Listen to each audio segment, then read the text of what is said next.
Hello, friends. Welcome to a brand new season of By Faith. My name is Christine Hoover, and I'm so glad you're joining me. If you're new here, welcome. My show is all about faith in Jesus and how our faith in Him informs our daily lives. Each season, I drill down into one topic from multiple angles. So far, we've tackled suffering, ministry, friendship, serving by faith, stories of faith, and last season we heard from guests how to tackle sin by faith. So if you're new here, I invite you to dig back through past seasons and past episodes. Today kicks off a brand new season of By Faith. I took a little break to, survive a pandemic, but I'm so happy to be back with you. I'm really excited about the theme for this season. It's In Their Shoes. So each week this fall, I'll be talking with a guest about a specific experience in their life, letting us step into their shoes, into their lives, so we can learn how to better love our brothers, sisters, family, and neighbors. I can't wait to share these conversations with you. Friends, I also want you to join me on Instagram for what I'm calling my encouragement experiment. In this time of uncertainty, discouragement, and physical distancing, who couldn't use some encouragement? I'm raising my hand over here. So I've just recently kicked off a weekly encouragement focus on my Instagram feed, where each Monday I share a truth about encouragement, biblical encouragement, and a challenge to practice that encouragement. Because I believe encouragement changes lives, including when we give it away our own. You can find me on Instagram at ChristineHoover98 and follow along with me as we seek to be a blessing in this time. This episode is sponsored by The Good Book Company, publishers of Held by Abby Wedgeworth. With 31 biblical reflections on God's comfort and care in the sorrow of miscarriage, Abby uses Psalm 139 to walk alongside women suffering the heartbreak of miscarriage. Having experienced miscarriage herself, she uses these precious verses to show women that God can bring comfort, assurance, protection, and purpose in the very sadness that they are experiencing. Pick up a copy of Held at thegoodbook.com or wherever good books are sold.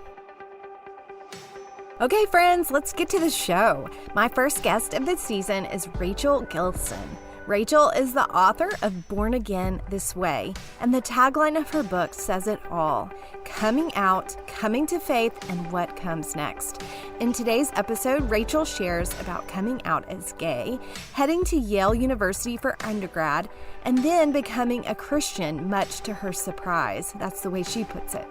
She talks about what her newfound faith meant for her sexuality and what she wants us to know about experiencing same-sex attraction.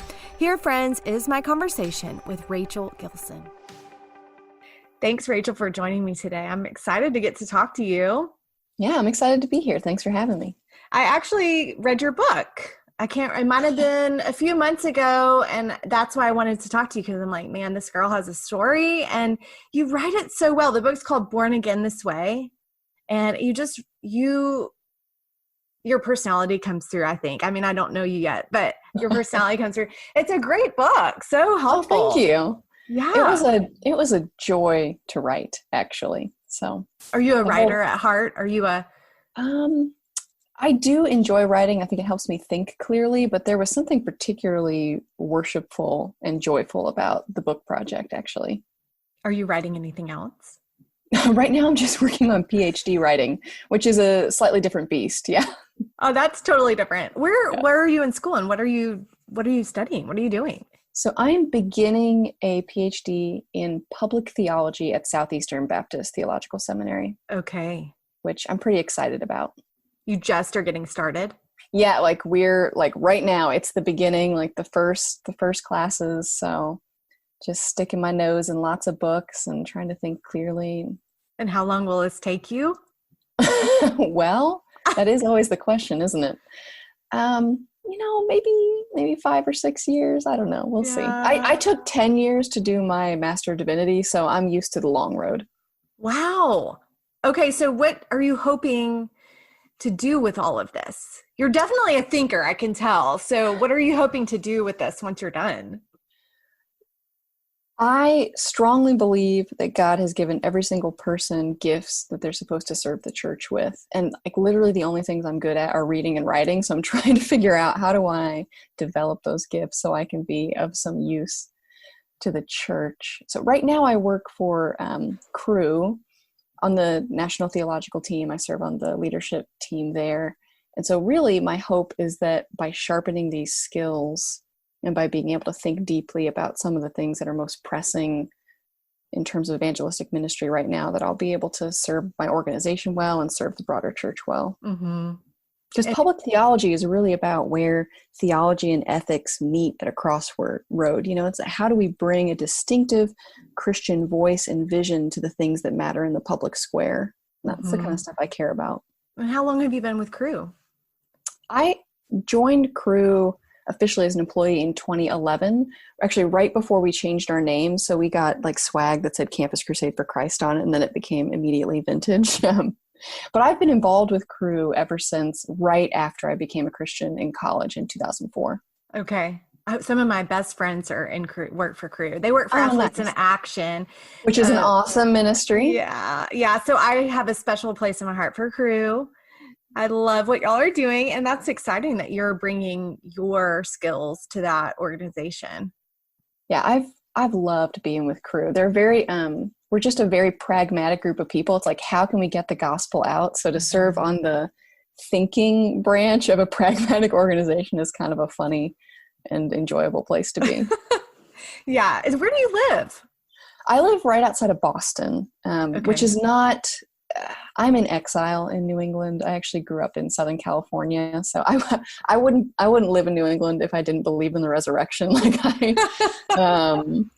I am still a Californian for sure. Yeah, but I understand that completely. We moved from Texas to Virginia, and that's probably less of a change culturally. Still. But yeah, I still think, I remember your words that you just said. I remember thinking to myself, the only thing that is holding me here is the gospel.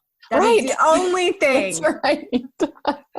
And that was at the beginning. It is. Yeah. Yes. Yeah. And that was at the beginning. Now there's more things that hold me, but ultimately that's what holds me here. Yeah. So, well, you mentioned California. I'd love to go back to your childhood days and hear about your growing up. So especially high school, because that's what you start with writing about in the book is your high school experience. So could you go back to those days and just describe who you were in high school and what kind of identified you? What were your identity markers?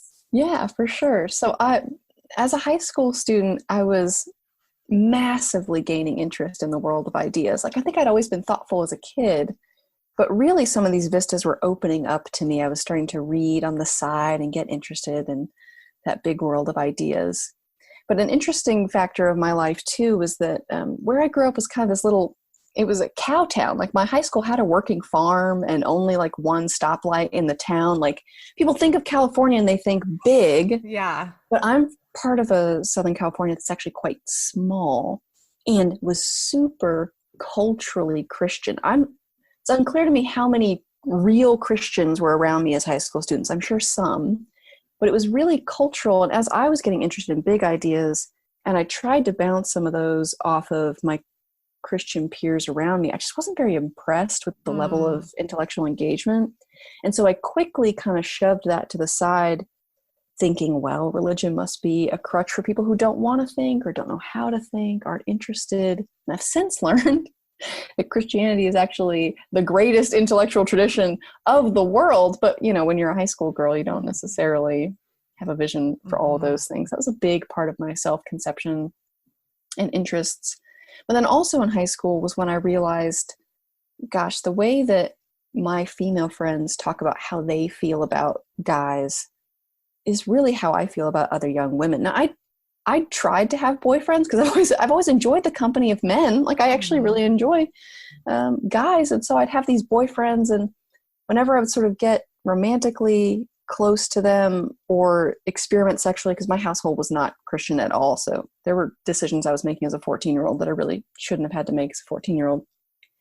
I was just I'd be in those situations and think like, this isn't great. Like this is, and you could be thinking, well, you were hooking up with teenage boys, which isn't wrong, but it just didn't feel like it fit well. And as I started having romantic and sexual connections with young women, I was like, oh, no, this is where my home is. You know, like the difference between when you put on a pair of jeans that fits perfectly and it is just like comfort, like sitting on a cloud, versus like pants that you used to fit into but don't anymore and are like super awkward. That was kind of the difference between my romantic experience. And this was, you know, when I was first discovering this, 16, it was 2001, you know, 2 years before anywhere had legalized same-sex marriage in the country, back when Will and Grace was still edgy, not nostalgic. So it's just, it was a very different world, you know? So I spent a lot of my time trying to convince straight girls to go out with me, which is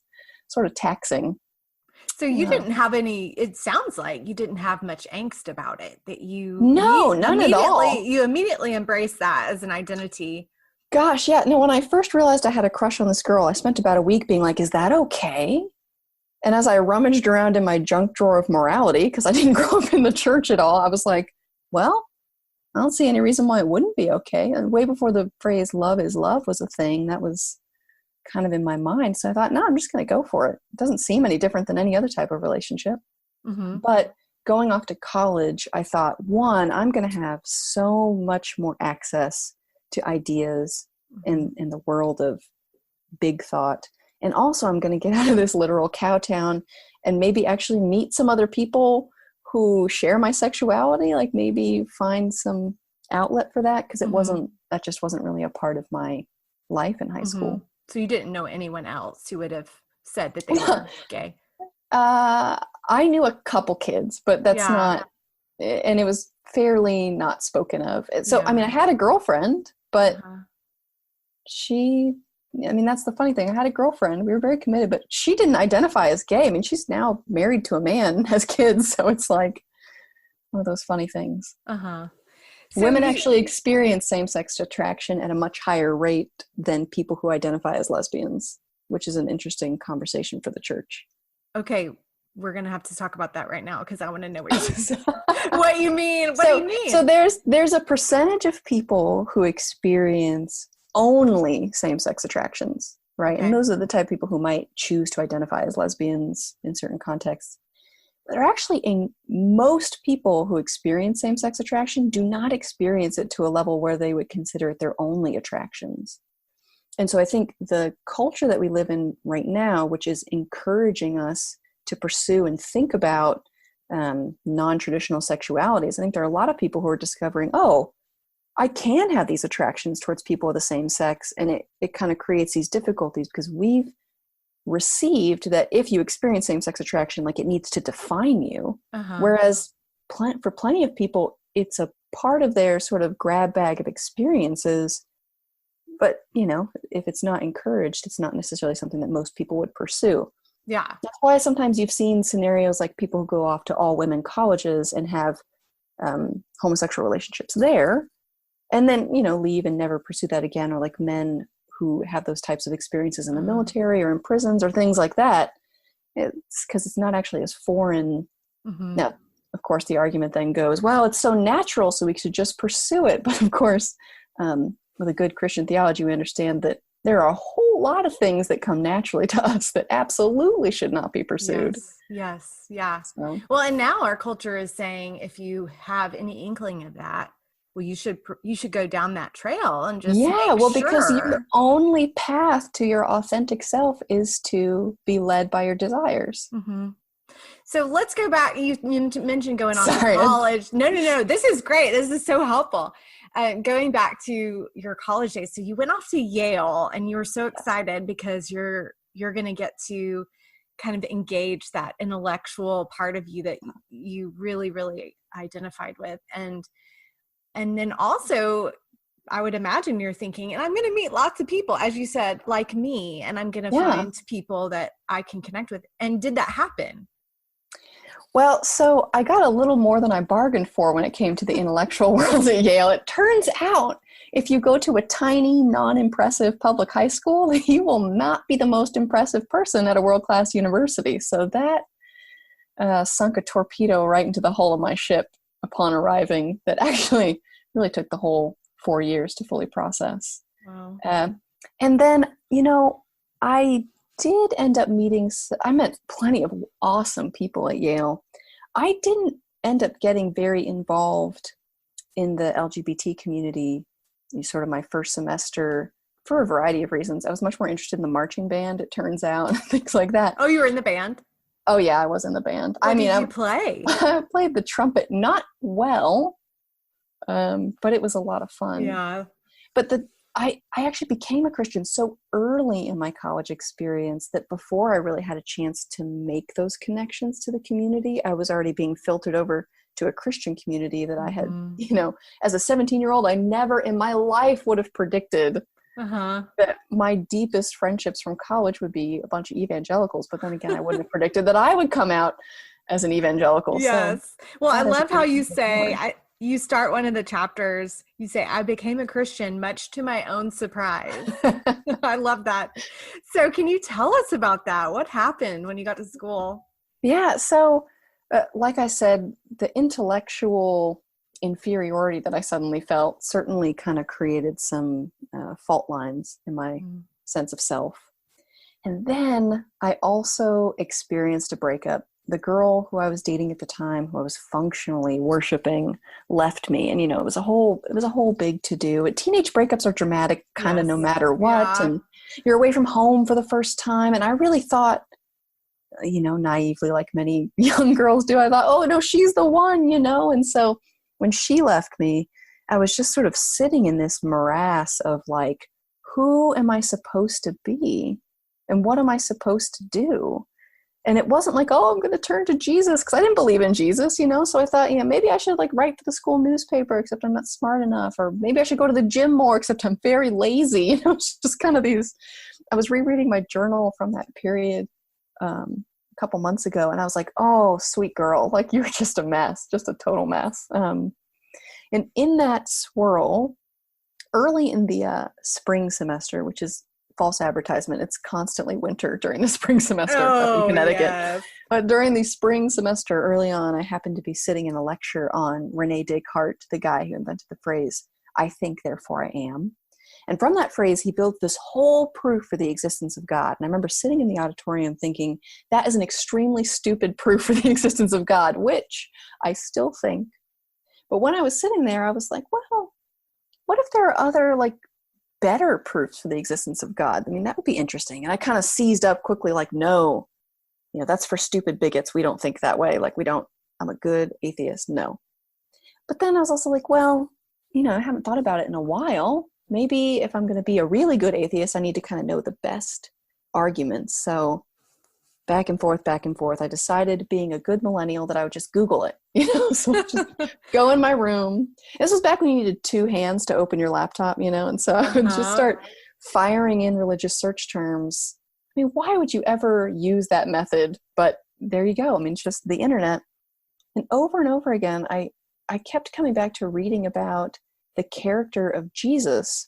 And I'd kind of pictured him like an ancient George W. Bush wrapped in a toga or something, which was not an image that really struck me. Yeah, But instead, when I was reading about him, I found a character who was really compelling, tender, but also I loved those scenes where people would come up and try to trick him, and he would just like shut them down. Like, I loved that. And I was like, ooh, this is so interesting. But I also felt kind of yucky. I mean, I was like, I want to marry a woman someday. Like, I can't be interested in Jesus as a person. That's really weird.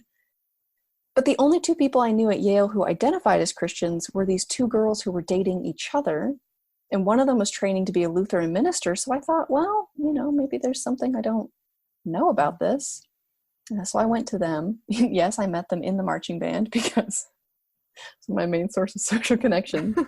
And they were like, oh yeah, it's all been a big misunderstanding. Like, the Bible actually supports monogamous same-sex relationships. And I was like, oh, really? That's amazing. Like, I was pretty intrigued by that idea. So they gave me a packet of information kind of explaining those interpretations. And I love a packet. So I took that back to my room. I love a packet too. I do. And so I took that back to my room and I was digging through it, and I really found the arguments so compelling. But I also thought, well, I'm not a Bible scholar, but maybe I should pull up some of these verses they're talking about. So I pull them up on my computer screen. I'd look at the screen and look at my packet, look at the screen back and forth. And I thought, uh-oh, I don't think these interpretations are as ironclad as I first thought. And so I really kind of felt duped. Like I kind of felt like, of course it was stupid to think that there was room in this thing. So I remember throwing it in my cheap dorm room trash can, like basically knocks it over. But I happened to be in the room of an acquaintance shortly thereafter. So she was a non-practicing Catholic. And one day I was in her room. I think it was the only time I was ever in her room, honestly. She was getting something, putting stuff in a bag, and I was standing in her doorway, and she had a bookshelf by her doorway. And one of my favorite hobbies is to look at people's bookshelves and judge them. And so I was checking out her shelves, and I saw this book called Mere Christianity by C.S. Lewis. Now, okay, so I've since learned this book is quite famous, but at the time I just thought, well, what a title, and I really wanted to read the book, but I was too embarrassed to ask her for it, so I just stole the book, because really it's not that big, you can just slip it into your bag quite easily. And so I happened to be reading that book between classes one day in the library, and all of a sudden, it wasn't like a particular sentence or paragraph or something triggered it, but I was just overwhelmed with the reality that not only does a God exist, like some sort of, generic store brand God, but the holy God exists, like the God who made me and who is perfect and to whom I'm going to owe an account. And I was deeply afraid. I was arrogant. I cheated on stuff. I was a liar. I was often mean, sexually immoral. I was reading a stolen book. It's like all the chips are clearly pushed into the guilty category. And I was like, oh no, this is bad news for me. But really quickly with that, I also realized, I think the Spirit made clear to me that part of the reason Jesus had come was to place himself as a barrier between God's wrath and me. And that the only way to be safe was to run towards him, not away from him. Mm-hmm. So I remember sitting there thinking, I don't want to become a Christian. That is really lame, but at the same time, I was also, I was like, I'm never going to get a better deal than this, like I need to take this deal. I can't pretend this isn't true just because it's inconvenient for my life. Like that's pretty stupid. So, I didn't have a nice campus minister or pastor with me or anything. So I just kind of closed my eyes and said, okay, fine, I'll be a Christian. And then I went to class, and so it was like, what do you do with that? I saw a little sign later that day for Yale Students for Christ. Was going to have a Valentine's party. And I was like, I didn't even know there was a Yale Students for Christ. But I tracked them down at their party, pretending I was there by accident, because I still just didn't even know how to deal. And I basically followed those kids around like a baby quail for the next several months, just learning how to be a Christian, And they gave me a Bible. They taught me how to pray. They answered all my questions. They exposed me to Christian music, which was maybe the least valuable of the gifts. Oh my goodness. Just all the things I needed to be a good evangelical. I learned to curse less and all those kind of things. Less. Yeah. I have been asked before if I ever gave that book back, and the answer is no. I was too embarrassed. Well, I'm wondering, just that pursuit you were in seems so strong. There was this urge in you to search out. And when you look back to search out what this Jesus was, or what is there a God, and what was that in you? What was it, an intellectual pursuit? Was there something, something else? What would you say? Well, I do think the Lord wooed me through my intellect in a big way, because it matters to me whether systems make sense. I'm not a big Enneagram person, but I am a 5, so there you go. But I don't think that would have happened if he hadn't allowed my life to explode on the front end. I just didn't have those places of purpose and meaning that I'd had before. And who knows, if I had not encountered the gospel, I'm sure I would have constructed them out of something. We're made in God's image, so we pursue meaning and purpose. But I'm really thankful that the Lord found me before I just put my whole self and hopes into something else that was going to fail me. So what did that change in terms of your relationships and your desires? Was your sexuality at the forefront of your mind as you, or those first few days of being a Christian, or was that kind of secondary to you? That's a great question. It's kind of hard to answer, actually. On one level, it was not the center because this sudden new relationship with Jesus was the center. Like it was as if I had been, raised an American and plopped in the middle of Russia and told, now go learn everything you need to become a Russian. Like that's how I felt like I needed to learn a whole language and all these cultures and all these things. And so that was a huge portion of my energy and just making new friendships that were actually Christian relationships. But my sexuality was very much part of the mix. It wasn't like I just kicked it to the background. It was pressing in many ways. About 10 days after I prayed to receive Christ, my ex-girlfriend called me on the phone and was like, hey, I made a huge mistake. Can we get back together? Which is all I had ever wanted right before that. And so I had to like sort of timidly be on the phone like, no, so I became a Christian 10 days ago and, and honestly, I can't believe I did that except for the power of the Holy Spirit. And there was another girl I met after I became a Christian when I was a sophomore. She was a senior who, honestly, I probably fell in love with more than my high school girlfriend. And it was, my early walk with Christ was like an open dumpster fire. If I were my 35-year-old campus minister self meeting with my 19-year-old self, I'd be like, this girl's not going to make it.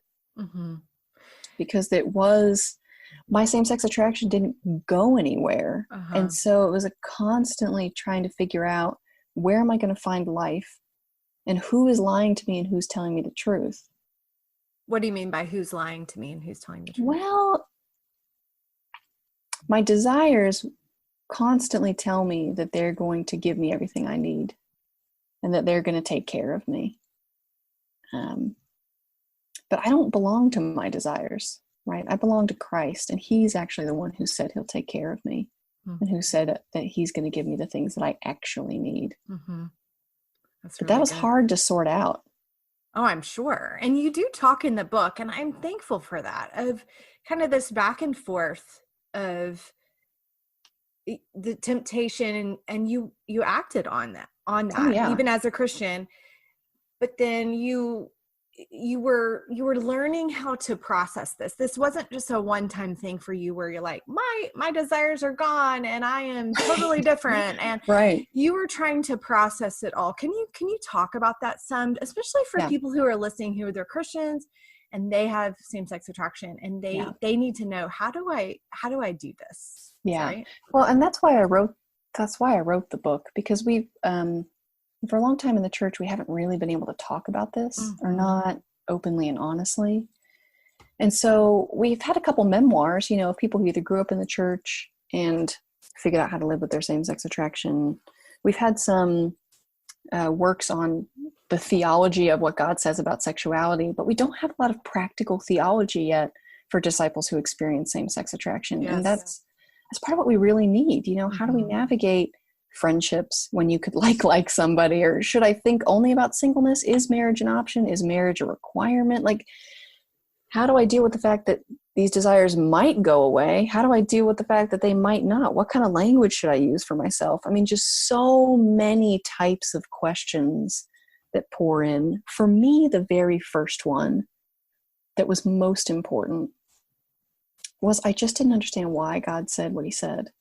Like, I knew from my preliminary examination of scripture that the Bible said no to same-sex lust and sexual and romantic relationships. And I've since learned Greek and Hebrew. It turns out it still says no. Fine. Okay. But what I didn't understand was why God said that. It didn't make sense to me. Back to the love is love thing. And, I'd spent a long time, and God, like, if you would just explain to me why you say this, then I will obey with perfect joy and excellence, which, is ridiculous. But I think what was really helpful was the Lord pressed on me a lot in that season. He was like, hey, what if the most important question isn't, why am I asking you something? Though it's a valid question. What if the most important question is, can you trust the one who's asking?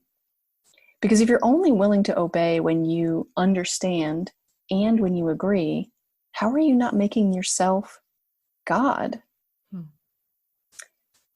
And I got pressed again and again back to the story of the Garden of Eden, you know, because God put Adam and Eve in this beautiful, wonderful place with a grand vision, and he just gave them one prohibition. And you could think like it would make a lot of sense if the prohibition was intuitively obvious, like don't murder each other. It would be like, yes, murder's very icky, and then you'd be alone, and then you wouldn't be able to fruitfully multiply, you know, like we could see all the problems, be like, yes, God, very good rule. But instead, his prohibition is don't eat the fruit of this tree that's connected to making you wise because you'll die. I mean, even vegans eat fruit, you know what I mean? So like when you look at that, you actually have to have faith that the person who's asking you not to do that has your best in mind. And the serpent presses Eve so cleverly, and then she ends up with all this data, like it looks good, I can tell it's going to taste good, it's going to make me wise. So she's got all this data about how the fruit's going to benefit her. And on the other hand, the only thing she has is God's word saying, don't do it, you're going to die. So she weighs them, and her data ends up being overwhelming. And so, you know, now we've all lived downstream of that bad decision, right? And so it felt like ultimately I was having to make the same decision. I had all this data piled up about sexuality, about like, well, it's nice. I want to have a romantic connection because that's what everybody tells me means you are a full person and it feels so good and all these sort of things. Doesn't hurt anybody. And over here I had God's word saying, don't do it. You're going to die. And so it pressed me again and again into God's character. Can I trust him? And I think in Christ, I mean, the fact that he came at all, let alone that he died for me, but he was under no obligation to come for us. I mean, I could have died in my sins, stood in front of him and been like, yeah, the correct and holy thing for you to do is to condemn me. He didn't owe me anything, but he decided to come. And he lived a miserable life on the whole. And he did that for me. And if he is that for me, then I can trust his words. Because part of my difficulty was his words about sexuality felt arbitrary and cruel. But if I know that his character is not arbitrary and cruel, then it gives me some hope that maybe what I'm misunderstanding is the words. And what kind of messages were you getting from other people? That I would imagine your Yale Students for Christ, is that the name? That they were supportive of you in this. But were you getting any messages from anyone else? Let's say your ex-girlfriend or even family or other people that are saying, oh, it's really okay. Well, I think the dominant cultural mood at Yale, even 2004 to 2007, was this is all okay. So I'd already believed it was okay, you know, so it was part of my default setting. But in my Christian community, I just found a lot of support. Like no one treated me any differently from anybody else, you know. It was sort of like we are all disciples. We all need to pursue sexual holiness, and that's really hard.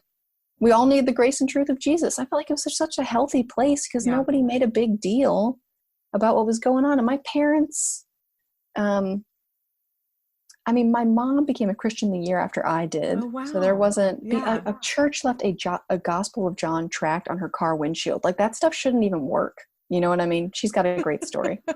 That's great. Came to Christ in her late 40s. Anyway, my mom's story is actually cooler than mine, I think, in a lot of ways. And my dad, he had moved out of the house. So my dad didn't even really know that any of this stuff until he read my book last year.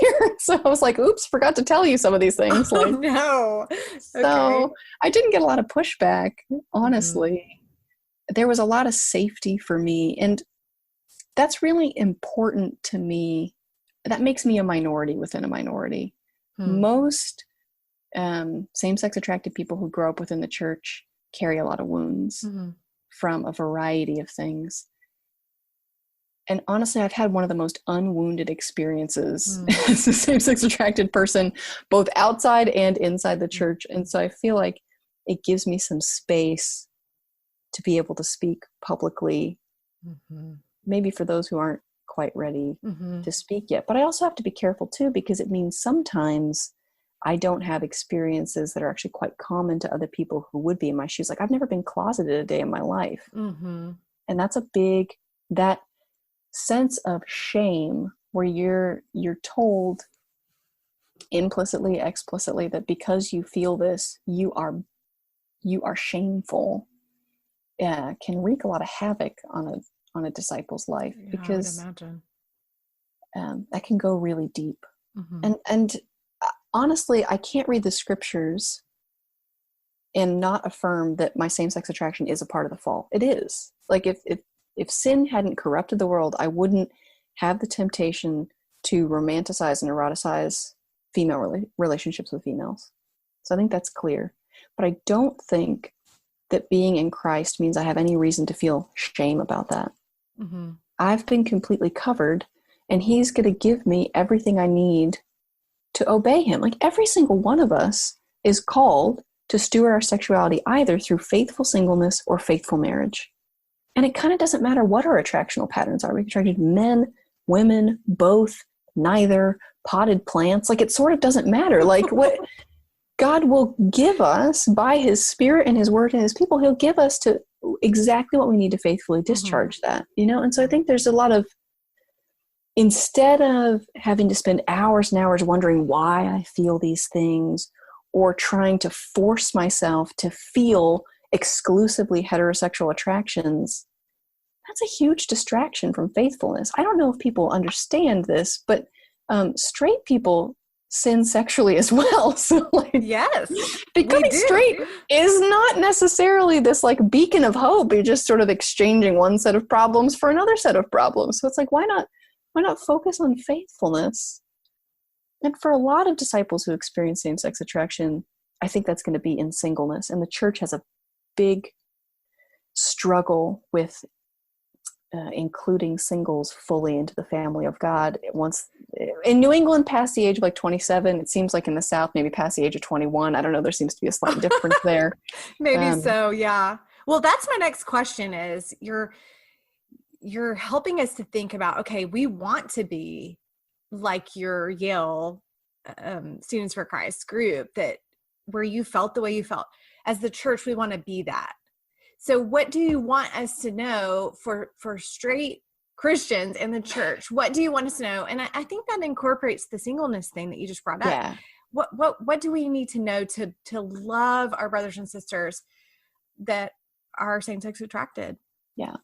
Yeah. So let's think just in the church right now, because there might be different tactics for what it means to love our friends and family who are outside the church and identify as LGBT. Inside the church, I think we listen. Just listen really closely. Listen to your friends. Be willing to hear some hard things about past experiences, maybe even current experiences. I think that's a huge way to love.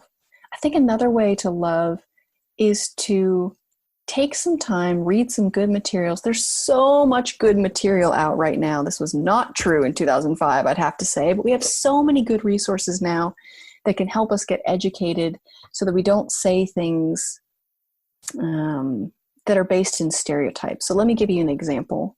There is a stereotype that gay men are untrustworthy around children.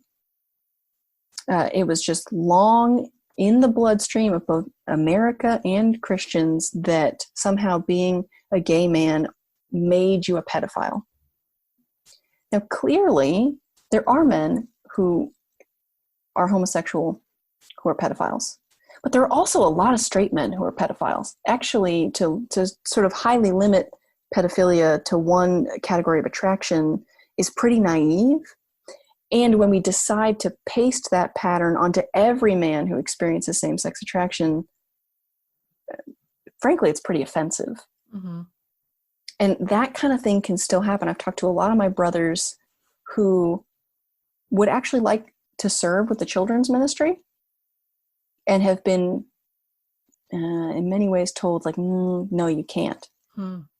Right? So that's like one hyper-specific example, but sometimes we've got stereotypes lingering that are really hurtful to brothers and sisters in Christ, because each of us, I mean, like we all hate, right, when people print out a label for what an evangelical is and just stick it on us. Yeah. Right? We want to be like, no, like I am a human who is evangelical, but like you don't know me just because you know my label. And so I think we want to extend the courtesy to same-sex attracted people to be like, you're still a person who I need to get to know. I don't get to pre-decide what your attractional patterns mean for you at all. So sometimes we use language like struggling with same-sex attraction, for example. I think for a time in my life, that would be the accurate term for what I was doing. I was struggling with my same-sex attraction, right? Like the main need of my discipleship when it came to holiness was learning obedience and saying no to those desires and yes to Christ. But now, really what I would say is I experience same-sex attraction. More of my struggle is not throwing my 6-year-old out the window, right? Like that's right. My sin struggles are now in different locations. My same-sex attraction is real, but fairly low importance for me. And so I think we need to assume too, like your same-sex attracted friend in the church or your friend in the church who experiences gender dysphoria, that might be the biggest thing in their windshield right now. It might not be. Their biggest thing might actually be that their boss is a total jerk and they need help to pray for their enemies and like learn how to be a good employee in that situation, right? Like, so we don't want to make assumptions. It might not be the center of that person's world. And if it is the center of their world, as in like that's where a lot of their discipleship energy needs to go, make sure you listen clearly about what they actually need. It could be your friend is really actually just struggling like looking at pornography and just needs help and accountability to stop looking at pornography. It could be actually questions. It's not really that they're struggling with, they're not hooking up with people or things like that. It could be that their struggle is they do not know how to think about this thing that's true about them and their identity in Christ and how to relate those things. Those are really different discipleship questions. And if we bring the tools for one into the other, we're just going to annoy and confuse and not help our brother and sister. That's so helpful. So there's just listening, like just asking the person about their story, about what their needs are. And I think for all of us who are married, we just need to figure out how to make sure that there are singles in our orbit. Yes. No matter their attractional patterns, just like Jesus has promised that those who leave father and mother and children and lands are going to have not only eternal life, but much more here. And we're part of fulfilling that promise. And we need each other. Both singleness and marriage communicate really glorious and beautiful things about the gospel. And so we need to be churches where both of those look like options, because sometimes LGBT people come into the church and what it looks like is that the only option is marriage. And if they know I'm never going to be able to achieve marriage, or at least if they assume that, they're going to think there's no future for me here. There's just death. Honestly, we see this in the way I've even heard from widows, right? So straight women whose husbands die, and then suddenly they're cut out of the life of the church because the church doesn't know how to deal with singles at all, no matter their state, right? So we've got, this just taps into bigger issues that we're called to do. And it's not about denying that marriage is beautiful. Marriage is a good and beautiful thing, but it's just a signpost, like a person who is single for the sake of Christ is functionally saying, yes, marriage and romance, they're good, but I'm betting my whole life on the resurrection, right? Like I'm betting everything that I'm not actually missing the main event, but that I'm going to be a part of it. And we need to take that, we need to honor that. I love how you put that. And I totally agree. You said a while ago, those of us who are married, and I'm wondering if the listener caught on to that, because you are married to a man. I am. And so I'd love to hear about that. You got married in 2007. And at the same time, you say your same-sex attraction you still experience it, is the word you used. So I would love, first of all, to hear how you met your husband and how that all happened. But also, can you explain how those two things fit together? Experiencing same-sex attraction and marrying a man, because we need a framework for that. So incredibly stereotypically, Andrew and I met when we were both on a summer mission trip with crew. It's like embarrassing. I wish we had some other genesis to our story, but we can't avoid it. We met on a summer trip. And, when we when we showed up on that trip, we both had a crush on the same girl, which is atypical, but she was in our wedding later, actually. So when we met, we were just friends. He's a great guy. We were both 19 when we met, and when I met him then, I was like, oh, this guy isn't ripe yet. He's going to be a perfect middle-aged man, like, what does that mean? If you met him, he's just so like steady and sure. He's like designed. He's like the platonic ideal of a husband and father. You know what I mean? So it's sort of like, even as a teenage boy, you could tell like, you're just not fully a teenager. You're not going to peak here. Which isn't necessarily a bad thing.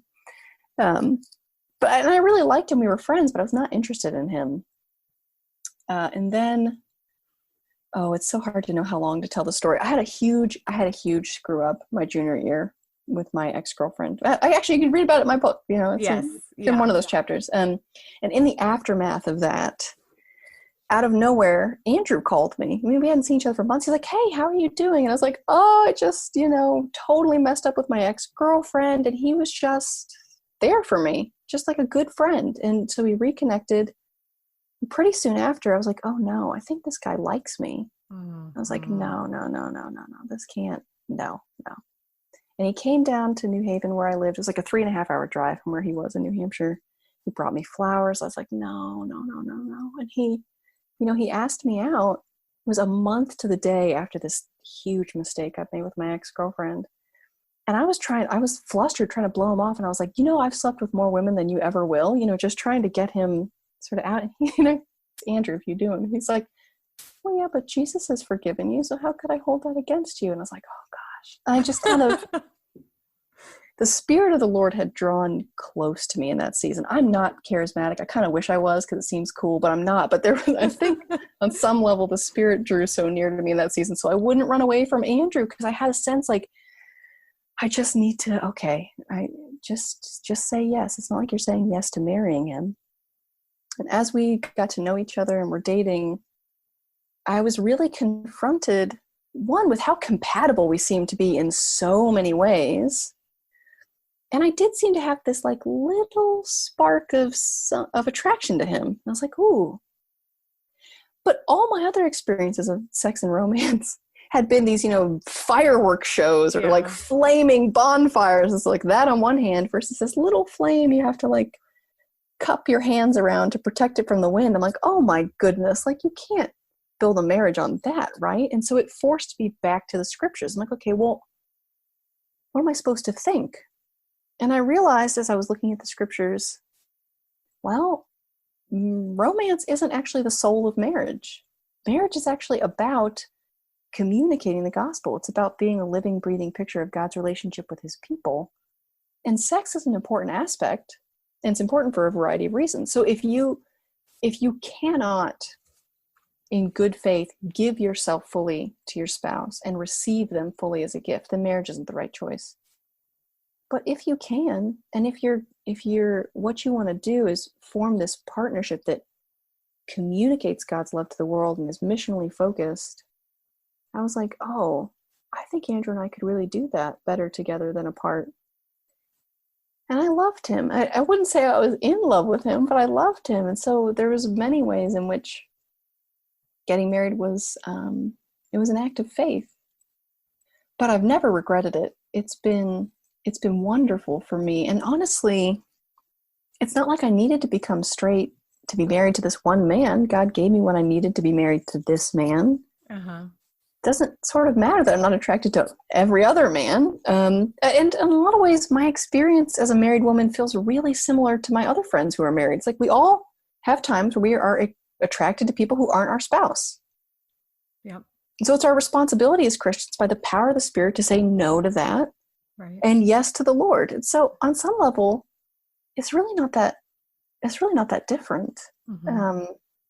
Honestly, I wish more straight people would have access to the sobriety of thinking about what marriage is that I had to go through, frankly, because it wasn't blurred by all these hormones. It was a very thoughtful, okay, now I still was I had just eked into 22 when I got married. So now when I meet 22-year-olds, I'm like, oh my goodness. I know. But the Lord did provide such clarity. And honestly, there's been a lot of healing in my sexuality through my marriage that has nothing to do with my attractional patterns, but even just other broken ways that I was relating to sex. Yeah. Yeah. That have been really beautiful and meaningful for me. And so really what I want people to know is that if you're same-sex attracted, or if you're a person who really wants to marry, like you happen to have fallen in love with someone who's same-sex attracted and you're trying to figure out whether that's crazy or not, I don't want people to ever feel like marriage is a promise, because it's not. It's not the sign that you've been a good little Christian boy or girl. Right. Especially because if you have actually been faithful and God doesn't provide, that makes God look like a liar. When we make promises God doesn't make, we really destroy people. Yes.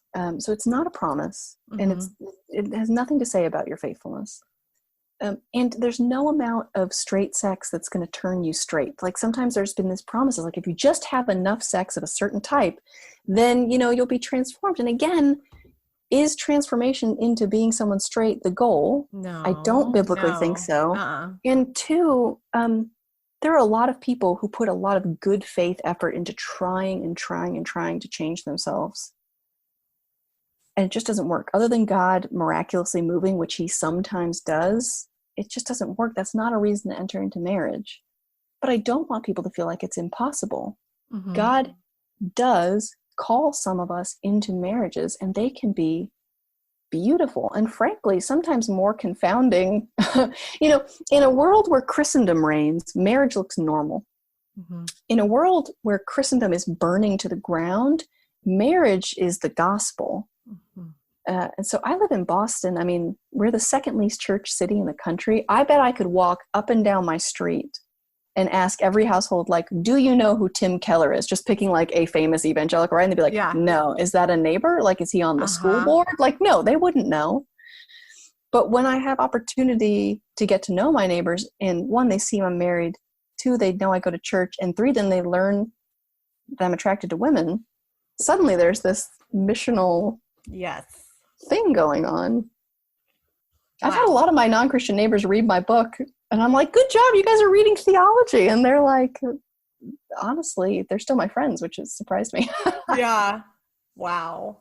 That's great. I really appreciate you explaining that. And I think just to close, I would like to know, what is something that people are maybe afraid to ask you, or they don't know to ask, that you really want them to ask, so that you can help them understand something about what it means to experience same-sex attraction?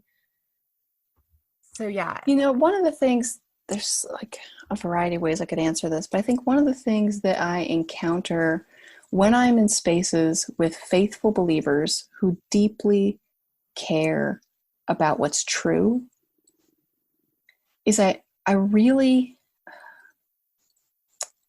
one thing I'd want to say is that I want people to be less nervous about the conversation happening around identity. There's a lot of conversation about whether someone should be allowed to call themselves a gay Christian or not, or whether we should only use same-sex attracted. I strongly believe that for many reasons, it's unwise to call yourself a gay Christian. I don't think it's the best. But I think sometimes we've created this scenario where we don't recognize that for some people, they need to spend some time at least considering that language because of their own discipleship process. I've got a good friend who grew up like the most evangelical you could possibly imagine. And when he discovered that he is exclusively attracted to men, he just thought, great, what I will do is I will never tell anyone, because this is deeply shameful and terrible. And if poor guy spent so much time trying to look at pornography so that he could try to feel aroused by naked women, right? So like that's the level of self-hatred in a lot of ways that can be happening in disciples. So for him, gay was this whole word that just condemned him. And honestly, part of his discipleship journey has been to be able to say, you know what? This is how I feel. And it doesn't determine my faithfulness. Mm-hmm. Like, I love Jesus so much that I'm going to say no to these things. But part of his journey has been able to take that word and kind of depower it in a way. Yeah. And again, he and I have constant conversations, but I think like ultimately I think it's not the best, and we know, but like fine. But I just think we haven't been able to have these conversations in our churches for so long because there's been hypocritical, like if you even experience same-sex attraction, you want to pursue Satan. Like I was talking to this girl who grew up in a conservative church in Florida who would hear from the pulpit, people are gay because they hate God and decide to be gay. She grew up wanting to be a missionary, realized she was attracted to women and thought, oh no, does this mean I secretly hate God? Like the things that are going on inside the minds of disciples who grew up in the church, we've got a lot of detangling to do. Yes. But the problem is we're having this conversation in public, and the internet is not kind. No. Right? So sometimes, those kind of family conversations where if someone calls, you don't pick up the phone, you're like, hey, we need to be a family talking in the living room right now. It's not the time for even good friends to be over. It's like we need to have that level of conversation. We are trying to figure out how to live faithfully, but the problem is we're having to have that conversation with everyone staring at us, sometimes screaming at us from both sides. Yeah. The world is telling us that we are homophobic idiots, and some parts of the church are just constantly waiting for us to fail or assuming that all kinds of things. Yeah. And so we're in an extremely vulnerable place. And so what I want people to know, I just really want them to respect and come alongside that vulnerability, to recognize that we really need, just like everybody else, the grace and truth of Christ. But the thing I'd want to say to same-sex attracted believers who are listening is that there's sometimes this temptation to think that when God has his face towards us, he is angry or he is disappointed, or he's like, oh, I can't wait for her to be the version of herself she's going to be someday, or like tapping his watch, kind of like, speed this up, or I'm so disappointed in you. If we are in Christ, God's face towards us is full affection and it's full love, and it's love for us right now. And he's promised he's not going to lose us. He has us, right? And so for all these different things that are trying to beat down and dislodge and discourage, it's the face of God towards us in love that says, you belong to me and I'm never going to let you go. That's beautiful. Thank you. What a great way to close. I was thinking for people listening that I know that are same-sex attracted, that are wanting to be faithful. You just gave them such beautiful truth to remember that God loves them. So thank you for that. And thank you for your book. The book again is called Born Again This Way, Coming Out, Coming to Faith, and What Comes Next. Such a helpful, it's not only her story, but such a helpful tool to understand some of the things that you share with us, Rachel. So I so appreciate this resource and you being willing to share your story with us today. Thank you. It was a joy. After we were finished recording, I asked Rachel for the list of resources that she read and that she recommends to others who experience same-sex attraction or who want to love their same-sex attracted friends well. I've put that list that she gave me and links to those resources in the show notes, so go check that out. And also, you're definitely going to want to grab her book as well. It's called Born Again This Way, and it's excellent. Friends, with a new season starting, you can help me by getting the word out about By Faith. Share about the podcast with your friends and on social media. And if you can leave a review on iTunes, that would be great as well. All of that helps on my end as I seek to serve the church through this podcast and help us love one another well. Thank you so much. Okay, join me next week as I speak with Lisa Brockman. Lisa grew up in the Mormon church as a fifth-generation Mormon. In college, she was asked to defend her beliefs, and that question sent her on a long, winding journey to eventually discover Christ. Lisa now has a passion for helping others understand Mormonism and to share Christ with her Mormon neighbors. In our conversation, she shares about what she wants us to most understand about our Mormon neighbors and what she continues to have to shed from her Mormon upbringing. This is a fascinating conversation that you won't want to miss. See you next week, and until then, have a great week and keep walking forward by faith.